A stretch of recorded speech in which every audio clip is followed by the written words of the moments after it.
Hello and welcome to another update video about SUI. Here on the SUI chart, we're currently tracking a pullback into a support area. It's a deep pullback so far. This is the daily chart, yeah. The support zone here remains between $1.99 and $3.34. This is main support for a fourth wave correction. From here, a fifth wave to the upside could start. Has it started? Well, not clearly not yet. It could start from here. It could rally in a fifth wave to the upside. Absolutely no problem. That would be wave 5 of C in the yellow scenario. The $1.99 level is still holding. That's main support, not broken. Why should we worry about it? It's locally still in a downtrend, but the overall structure remains intact. But it is, I think, important to understand that we are still in an overall downtrend. So, I mean, talking about a downtrend from the January high, so it's pretty substantial. Therefore, I want to see a reaction to the upside first before confirming that a low of sorts has formed. That's impossible at this point because we haven't got a 5-wave move up yet.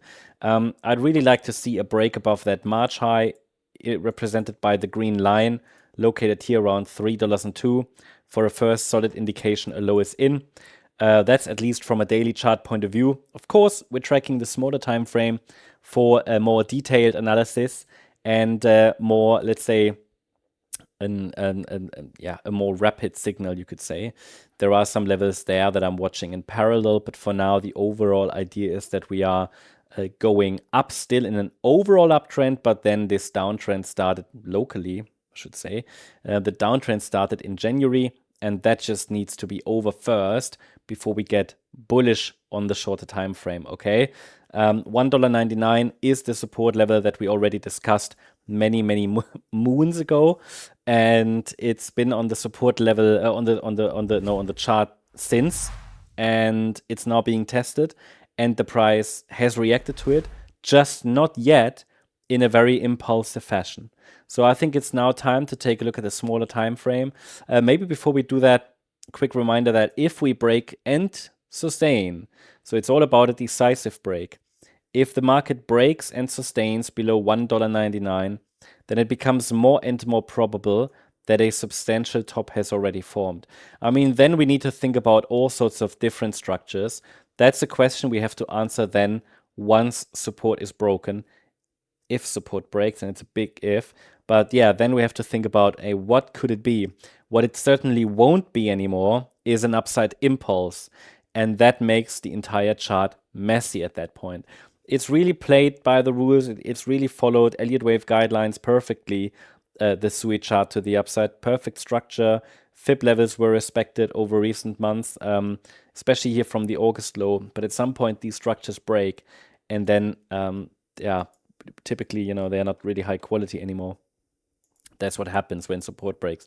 But for now, here on the smaller time frame, I would still even be potentially bullish, even if on the smaller time frame we get another low. At least I would give the bulls a chance. Okay, I think I made that very clear in previous updates. Why that? Well, because even though the price has reacted to the 50% retracement, for now I cannot rule out another low. There is not yet a 5-wave move up, so we still need to keep the door open for another low. Okay, now is that necessarily a problem then for the larger bullish thesis? No, of course not. So the price could easily form another low and avoid a decisive break below 199. So while the 199 level is critical, a decisive break below is needed to really reduce probabilities for upside follow-through. One more low, I think, would still not count as a decisive break, especially if it's let's say, a wick below and a reversal. It would still mean that support is holding. The $1.86 level then would come into play. For now, though, I am tracking, as long as we're holding micro support, I'm tracking here the potential for a direct move to the upside, which could absolutely happen from here.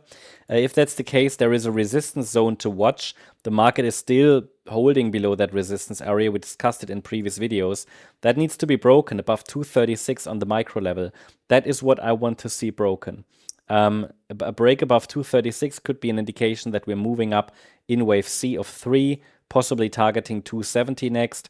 Then we're watching a fourth wave pullback and a fifth wave up, and that 5-wave move would be solid evidence that a substantial low is formed. So I'm going to track the white count here on the smaller time frame, the short-term bullish count, until there is evidence that we get another low.